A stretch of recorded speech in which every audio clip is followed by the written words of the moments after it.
Welcome back to the Robert Timmons Show, everyone. Today, our guest is Judy Wilkins-Smith. She is a leadership and a motivational speaker and an organizational, individual, and family patterns expert, systematic coach, trainer, facilitator, thought partner, and founder of the System Dynamics for organizations and individuals. By using an interactive approach called dimensional mapping, Judy offers a deep, unbiased view of our professional or private lives. She moves organizations, teams, and individuals through highly focused explorations of their systems to reveal unconscious dynamics, themes, or patterns that interrupt or hinder access to success. Welcome to the show, Judy. How you doing? Hi, Robert. Thank you very much. It's great to be here. I think you said you're in Texas. I'm in Texas. It's a great day. Yeehaw, as they say, right? Y'all ready for this? That's great. No, I appreciate you being here today. And I'm really, really excited to find out a little bit more about, all the things I just mentioned. Like it's incredible. The stuff I've read about you and what you're doing, Fortune 500 companies, high achievers. You're doing some incredible things. And just before the show, you were talking about how you've spoken around the world pretty much, and you were talking about Canada, Montreal, Ottawa. I'm really impressed and really looking forward to, finding out. But let's get into, telling our listeners, what do you mean by being big? Okay, so first of all, it's systemic work. Just so systemic work and constellations, and I seldom will mention the two together because people go, "What is a constellation? Are you a Virgo, a Leo?" It's not that at all. It's the word that you use to describe components of a system. But let's talk about being big. So we're taught from very small to be humble, to be careful, to let others shine, to kind of step back. And we think it's an either or. Either we're big or they're in front and we're at the back. But it's not the truth. The truth is when we are all big and we all step into the highest version of ourselves, everybody wins. That's And powerful. everybody has a place. While you were saying that, I was just thinking about how I'm raising my child.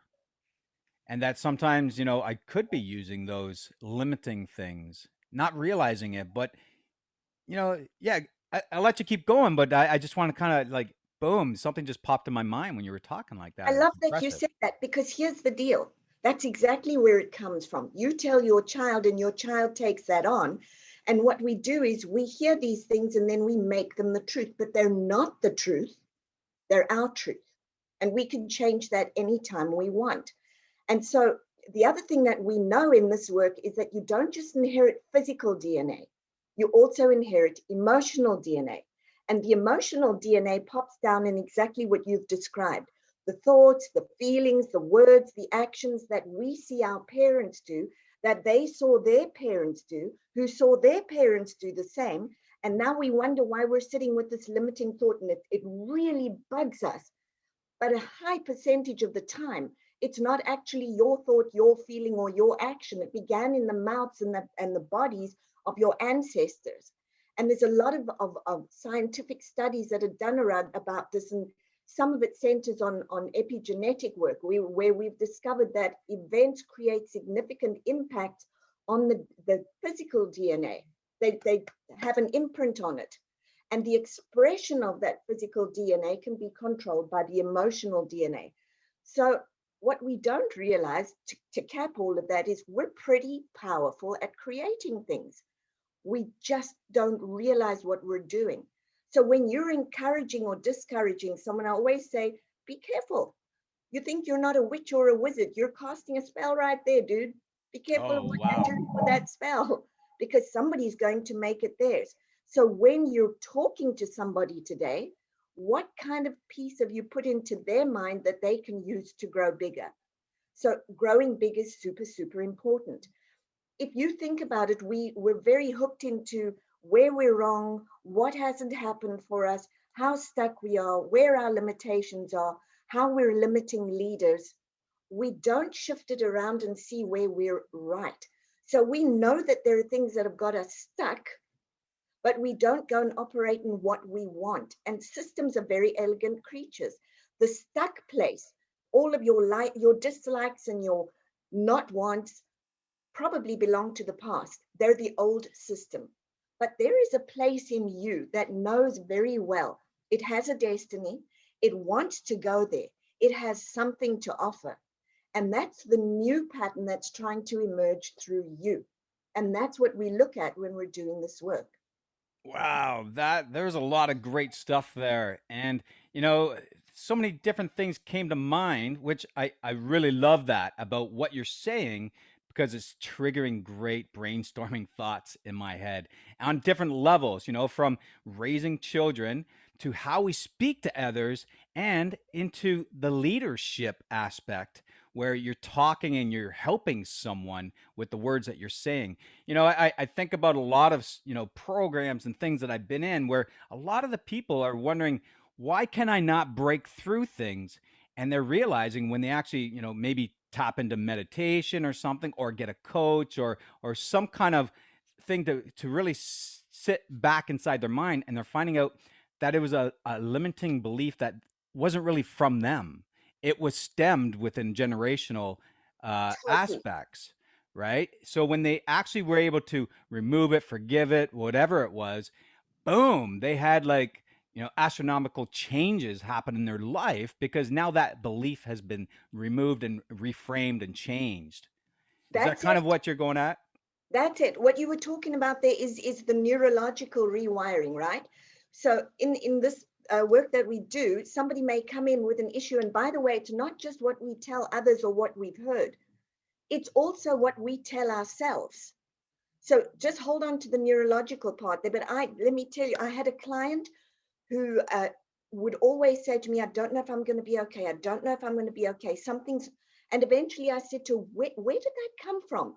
That I will not be okay, or I don't think I'm going to be okay. And she said, "Oh, when I was told my father was terminal, I turned to the lady next to me and I said to her, I will not be okay. I felt it and I said it. And if you're feeling it and saying it in that moment, you're laying down a neurological pathway, you're activating a whole neural network. So, of course, every time something went wrong for her, it reinforced, I am not okay. And we had to sit down and say, so, what are all the things that you have done? Do you see how you are okay? Are you willing to let I am okay and I know how to do well be a new sentence for you and really recraft it until she could internalize it and say, this is me and make it different. So that's part of what we do. So getting back to the neurological piece, what we're doing is you come in, and because I work in 3D, this dimensionalizing piece, where I either use live representatives or I use inanimate objects, we set them out in a spatial relationship to each other, and then I begin to ask a series of systemic questions. And those questions allow people to have insights and to start reorienting that spatial representation. And I may say to them, go and stand in that place and just see what it feels like looking from there. So now they're shifting, they're moving. And what we know neurologically or neuroscientifically is that the more senses you incorporate, the more you get that embodied sense of what's happening. And the minute you get the embodied sense where the heart and the gut and the head align, you're in. Because now you've instantly start to lay down another neurological pathway. So when we talk about transformation, this is what's happening. We suddenly put off the resistance brakes. We go, yes, yes, yes. We tell ourselves a completely different truth. We say yes to the truth. The body says yes to the truth, and it's in. Now you've instantly laid it down. And this is what I talk about as well when you see people who have a traumatic incident. When it's really traumatic, the brain is wide open, it goes into survival, there's all of this download happening, right? Well, we now also know that you can do exactly the same because that's what's happening in what we call transformation. And so there's a lot of that happens during these events where people are transformed in the moment because they can see what event caused the language and the decisions and the actions. How did I make it my truth? Oh, how do I want this truth to be? And then we build it up still in the event with what is the sentence? What is the language? What is the action that needs to sit here now? And you can see, you will see that visceral shift. And I do that even with very logical and beautiful CFOs and CEOs who walk in and go, we're not doing that stuff, right? And I go, no. And we start walking around with papers, and I just ask them to do things. And we get to the end, they go, you did that stuff, didn't you? We kind of did. I love that. I love that. Everything that you were talking about, it's pretty much it's almost like a vision board for an example, right? You, Yes, it's a highly interactive vision board. You're literally absolutely. standing in the middle of your vision board, and I always say, if you ever wished you could actually see your issues, both good and bad, and step into them and explore them and start designing them, that's what this is. I love that. I love how you just kind of created that, definition in that sense because vision boards are very powerful. A lot of people aren't using them as much. I think it's becoming more of a thought, an idea. A lot more people are talking about it. But you also talked about, how's that go? Neurons that fire together, wire together. That's it. But just before you step off into that, can I just go back to your vision boards and give you one thing for your Absolutely. people? So I have two boards. I have vision boards and done boards. So with a vision board, it sits just above where I'm working. And every time something manifests, it gets a gold star. I never outgrew gold stars. And as soon as I have 4 or 5, I take those off and I put them on the other board because now that's my done board. So now I have a map of what is it that I'm going for? How am I doing? So it's a continuation. So really, it's like a legacy board. Absolutely. Yeah, Absolutely. I do one of Yes. those as well because it kind Yes. of gives you that story of where you've been and where you are now. And then the Exactly. vision board is where you're going in your mind and your thoughts and your actions, which, Right. add to your goals, add to everything else, right? Your why. No, that's fabulous. I love that dumb board, analogy as well. And this is such a great discussion so far because there's so much powerful things you've talked about, right? You talk about talking to CEOs that are instantly saying, no, no, no, no, no, I don't want any of that. Because they feel they're already there, probably. They feel they already, you got nothing to teach them.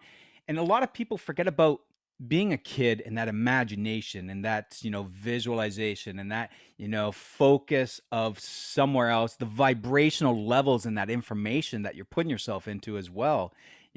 Those vision boards give you that different vibration that you're not there yet, but you're feeling it. And you talked about emotions. You talked about emotions as, that lady who created a saying with emotion and it changed her life. And instantly when you thought about that, I thought, well, like, and you mentioned it later, but you can do that opposite, right? Absolutely. And that's the exciting piece is exactly that. You can keep flipping up, you can keep transforming up.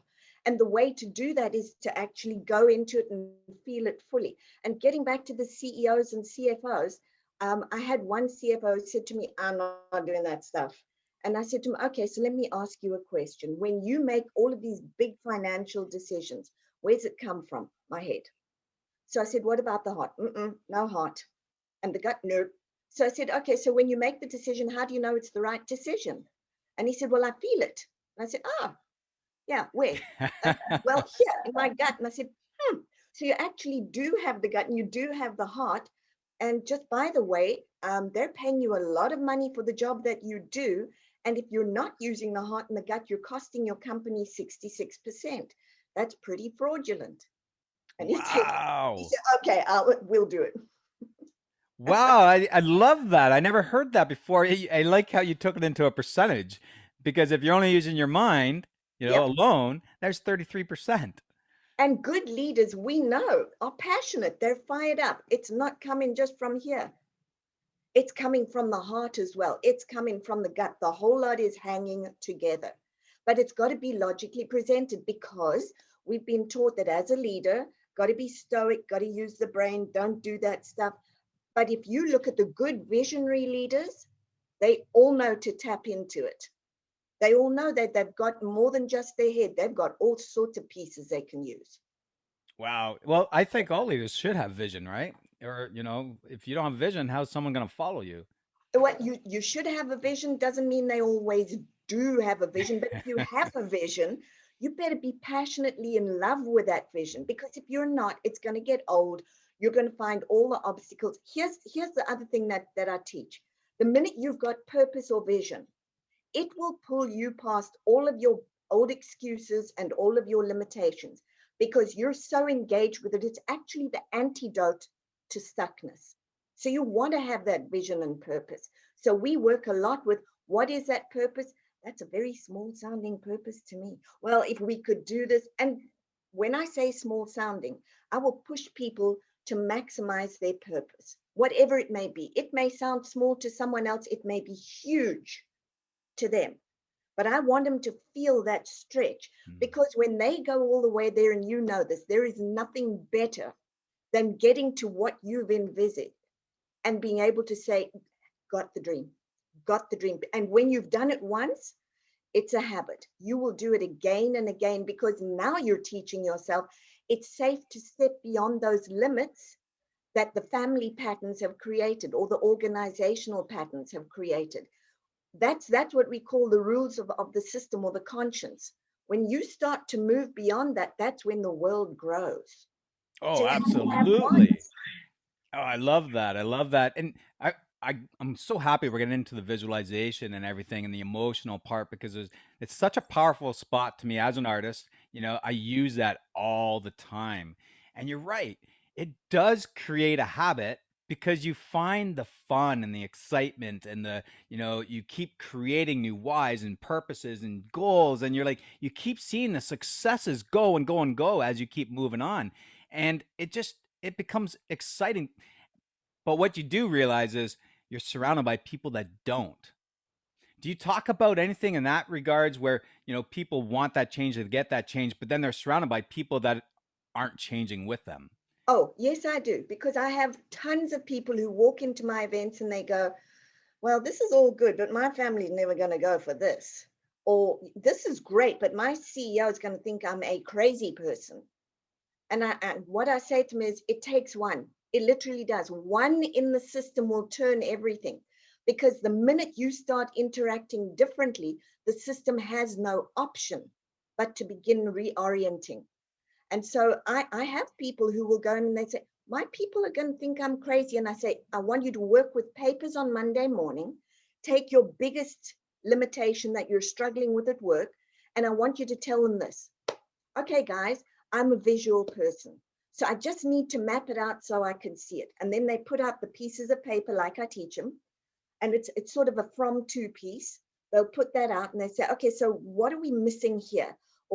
And I guarantee you within 10 minutes, the whole team is playing, and I get the calls that go, man, this stuff works.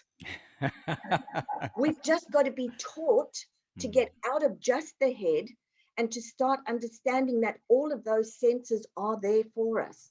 We are remarkable lives if only we know how to see them. And that goes for every aspect of your life. If you're hitting a real downslope, all that's happened is your box has got too small. Be grateful. You're about to get into a bigger box. Well, yeah, absolutely. I always use the analogy of like going into an unknown cave, and the cave just gets bigger, and now you have a canvas that you can just create in, because you've Exactly. just stretched yourself. It's like going from coach to first class. You can't go back to coach now. You've been in first class. You know what it feels like. You know the room, the everything about it. You're like, Yep. oh no, I got to stay here. Which is fantastic, because what you've then done for yourself, right, is you've created that inner shift which says, I belong here. And now you're going to make that your truth, which again goes to, you can make it your truth. It may not be the truth, it's your truth. And now you're going to build to make that so.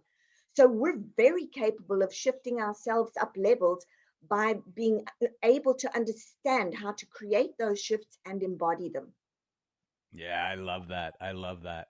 So let's get into your dimensional mapping. Can you tell us more about that and how that works? Okay, so dimensional mapping. So this is the piece where if I have somebody who comes in with an issue, what I'll do is I will identify the components of the issue.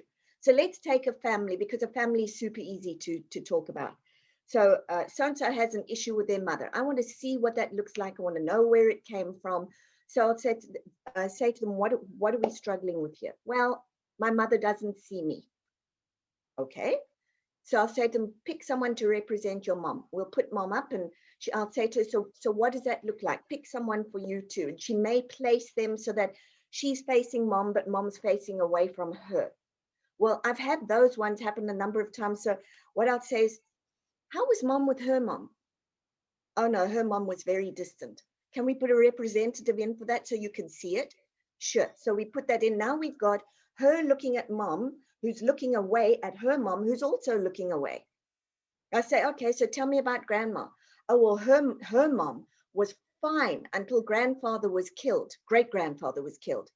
And then everything just went crazy. She had to put food on the table. So I say to her, okay, so we've got great grandma there now too.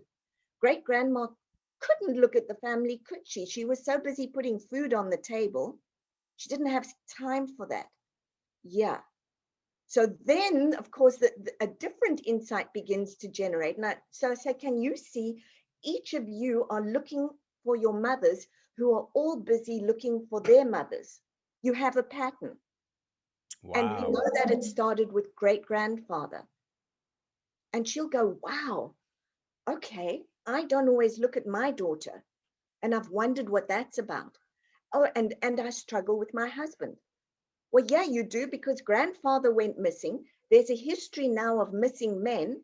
The women are all looking back to try and connect to their mothers. And so I will say to her, so do you understand there's a pattern? It's about you because you came here.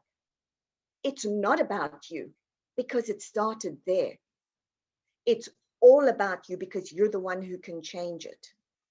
And so now what we start to look at is, for the first time in 4 generations, can a mother look at her daughter?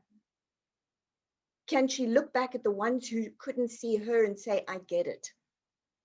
And now suddenly there's not such an anger and there's not an unhappiness. And she can look at her mother and say, I get it. I know where you were looking. It wasn't about me, but it's about to be about me because I can see you, mom, and give you a place. And now I can look at my daughter because I'm not stuck looking back that way like you were. So that's a family piece that may happen. And then, of course, what we'll also do is look at, so how do the men belong here? Do all the men disappear? Do the women struggle with relationships to men? Well, yeah, because we're too busy taking care of the family. So can we change that? What would that look like for you? What would you like to say to your husband? So a lot of this is what you hear or what you see is a lot of unfinished dialogue. We have these thoughts and feelings, but we're not sharing them with our kids and we're not sharing them with our parents. And so we lock ourselves into what that means and we make it mean my mother doesn't love me. She can't see me. Not the truth, but I've made it my truth. Right, And right. That's yeah, like people create their own stories. exactly. And make it the truth. What we make the truth is what our life becomes. So now with this lady, when she starts to re-language, having seen the pattern and actually gone and stood in each place to see what that feels like, you'll watch them start to move. You see the body jolt and they'll start to move and she'll say, I'm not carrying that anymore. I I feel different. I can see my mom. I can see my daughter. I don't feel trapped. And suddenly she's creating a completely different pattern. She's the one who will say things like, I'm doing it differently. My daughter and I are going to get close. Boom. Now we've just rewired. I'll say to her, how does that feel? She said, I've got goosebumps. I've got it. We're done. So it can be as quick as that. In sessions, it can take anywhere from literally 20 minutes to maybe a couple of hours. But we see person after person who comes who will lay down anything from a terrible event to a physical affliction to a situation with money, because that truth is no longer the truth for them. It's just being rewired. And so suddenly everything shifts. It's that positive shift that we're talking about that is as possible as the traumatic one was. But now, That's incredible. When I grew up, you know, I you always heard about, you know, the Irish. or Ireland, the North South fighting all the Right. time. But I was into really deep music that had meaning to it, and a lot of the people sang about, be that change, be that one person, like you're talking about. Absolutely. You're talking about it in one mind, but when you have like a nation of minds thinking the same, you need that one person to kind of at least change it for their generational gap in a sense, right? And start educating in a different way.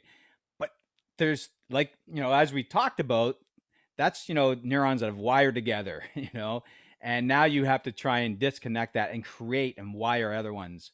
Um, I'm not sure exactly if that's how it works, but I, Actually, it's not even that you disconnect them. It's that literally when, and this is the beauty of dimensionalizing, when they see it, suddenly there's room for a new truth to come in. And it's like, oh, and in an instant, you know that yourself. You'll walk into a room or see something incredible, and the thought that you've had for years goes bye-bye, and suddenly this one is there, and it's in your heart and it's in your brain. That's what happens. It's that rewiring in an instant, and we're very capable of doing that. wow, that's awesome. And that blends us into, you're a pattern expert. Right. And, before I ask you to talk about something here, I always tell people that I'm reading books because I'm seeing patterns. And those patterns that I'm seeing in these books that I'm reading for personal development, for learning, whatever it is, from all these certain people, the people that I paint, majority, I implement those patterns because if they've worked, they may be worded differently in each book, but they're similar. And if they've worked for, say, 10 people that I've read, then Right. why wouldn't it work for me? Why am I different? You're not. You're not. And like I said to you at the beginning, we don't think we're magicians and wizards. We are in our own worlds, and it does work for you. There is nobody who cannot transform. There is nobody. We're taught we can't. We're taught it has to be hard work, and you've got to suffer your way to transformation. And I keep saying, yeah, okay. So we've got the suffering down really well. But could we be bilingual? Because there's a lot of space for transforming in a very happy, positive, grateful, purpose driven, visionary way. And that's what makes the soul hum. That's when people go, oh my goodness, I'm not this small being. I'm really big. I can do stuff. So, yeah, hence the big. It's a question I ask all my clients. How big are you willing to be? And they all go, isn't that a bit egotistical? And I go, no. The day that you agree to be the biggest version of yourself is the humblest day of your life. You are finally agreeing to be responsible for growing that which is you and being in service of the universe. Welcome. Wow, I love everything you just said there. That's impressive. And it's so true, when you take control, like when someone says, when you say dream big or put big, sometimes we can only go as far as we feel or know, right? Even Right. then, we're scared of that. But in reality, tomorrow we're a different person that we can actually stretch even further. A month from now, Absolutely. we can stretch even further. The Yeah. more books we read, we can stretch even further. People think that when they set a goal for a year from now, they may get it in 2 months because we don't know what's going to happen in the next 60 days. You do not. And with this, what you learn is to spot patterns and their origins and impacts, and then create patterns with destinies and legacies. And that's what we were born to do. We were never born to just be stuck in the old pattern. In fact, a high percentage of the time, you're not living your life. You're living the life of your ancestors. You're eating all the old pizza, and it doesn't always taste very good either.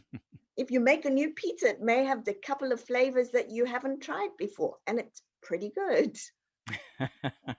It's so true.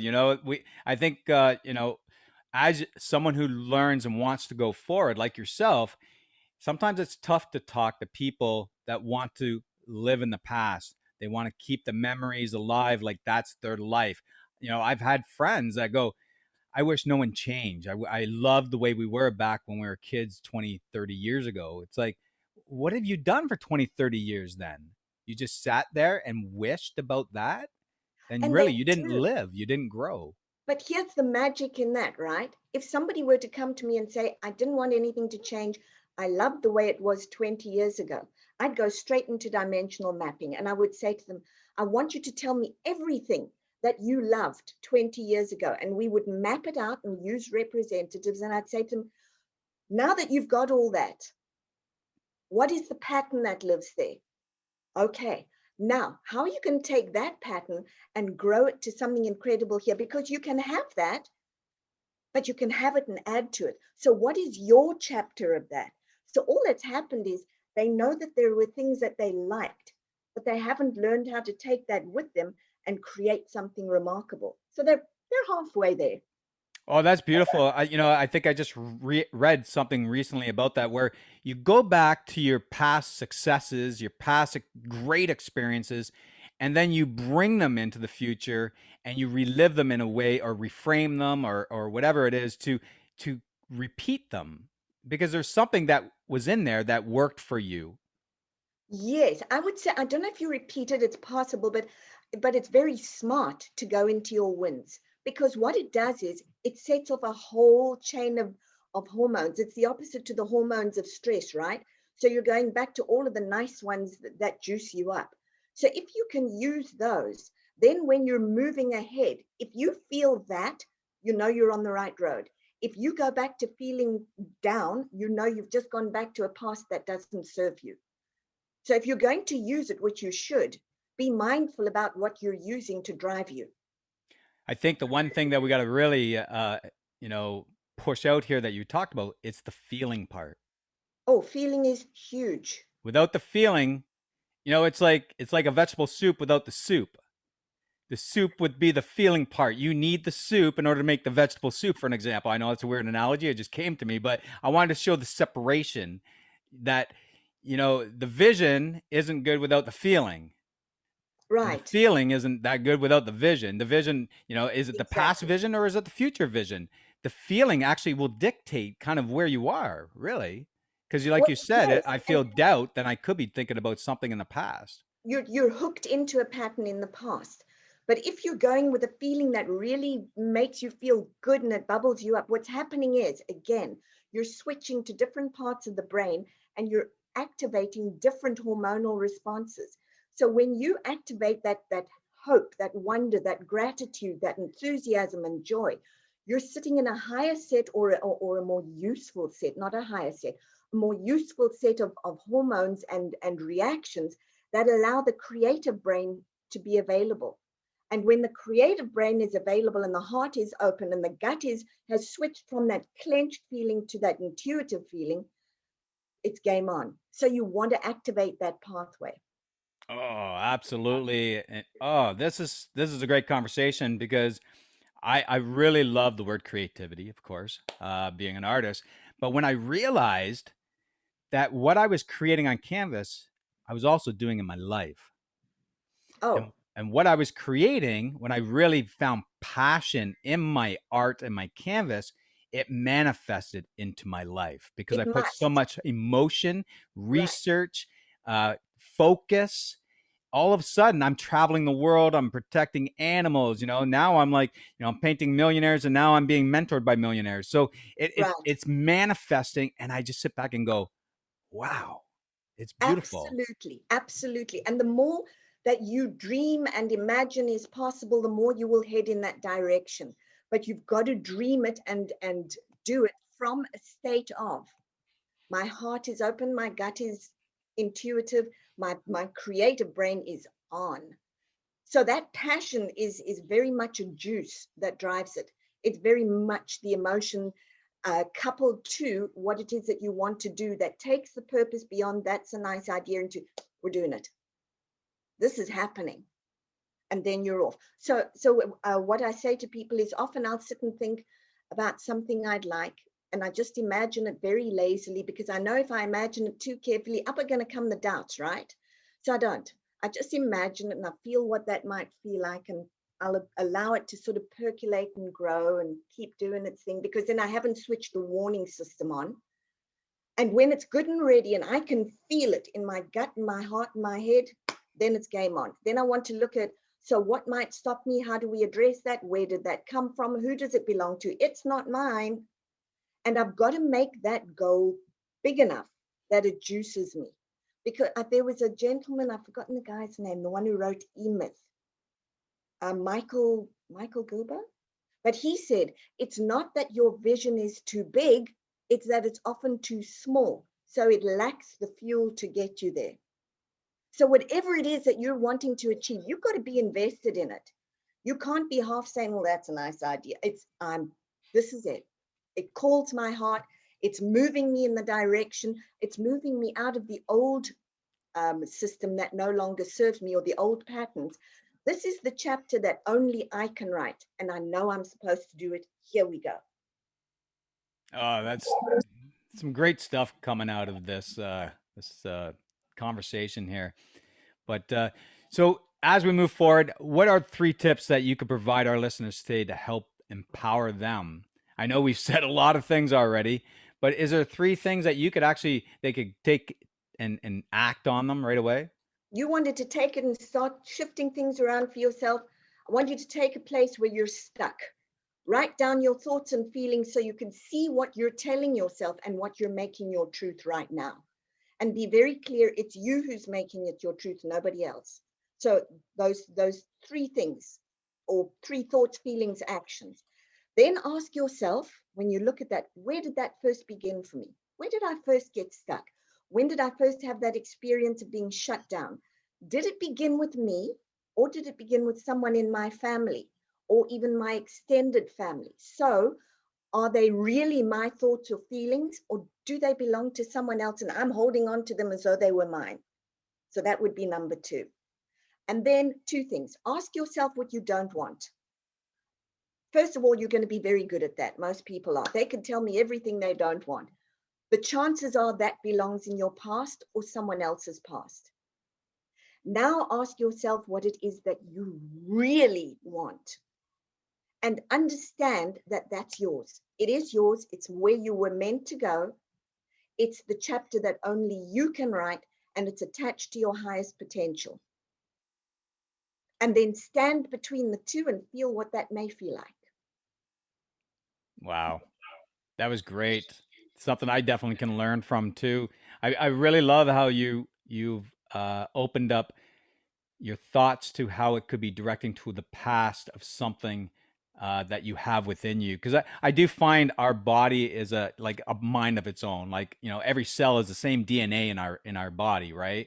And it's storing. It's a storing vessel that creates resistance through the emotional baggage that we put in here, Of right? course. And that we've inherited very nicely and taken on. Yeah. That's why I think guarding your mind is so important as you start learning to change your mind. Guarding your mind is important, but even more than that is looking at your mind and really looking at those origins. I always say this work is ancestry.com 2.0, because ancestry.com is here's where you belong. It's brilliant. And people want to know where they belong. But this work shows you how that matters and what it's trying to tell you to move you forward. Because every step that you take is never just about you. You're actually changing and empowering the whole system. Oh, that's awesome. That is just incredible. I want to thank you for being on the show today. I want to thank you for the information that you've shared for our listeners to empower them to move forward. You know, because I believe when a person changes and becomes, you know, empowered, it changes and ripples throughout their family, through their relationships, through their life, their business, whatever is happening. Because I do believe, like you've spoke a lot about in science and action and, you know, strategic patterns, that when, you know, you focus, you literally create the life you want. Absolutely, you do. Where you are is a result of what you focused on. Where you can be is going to be your next result. So you want to be very careful about what you're focusing on. Awesome. Well, thank you, Judy, for being here today. And I want everybody to remember, you know, follow Judy. Oh, actually, sorry, Judy, where can everybody find you? Judy Wilkins-Smith. You can find me on Instagram. You can find me on Facebook, my website, um, LinkedIn, Excellent. anywhere. Excellent. I suggest you guys check her out, follow her, see what's going on. And, like she said today, there's so many great ways to change your life, change your patterns, create your own systems in a sense. There's a lot of great stuff out there. And remember to, subscribe to the Robert Timmons Show. Every week we do our best to have an amazing person like Judy on the show to share some empowering information that's out there, that's current. It's not necessarily current, but it's now being talked about a lot more, and a lot of amazing people like Judy. Thank you, Judy, for being on the show today. Thank you, Robert. It was a pleasure, and it was lovely to be with you. Hey guys, thanks for sticking around. If you'd like to see more podcast interviews, you can check them out right here. They're exactly what you need to hear next.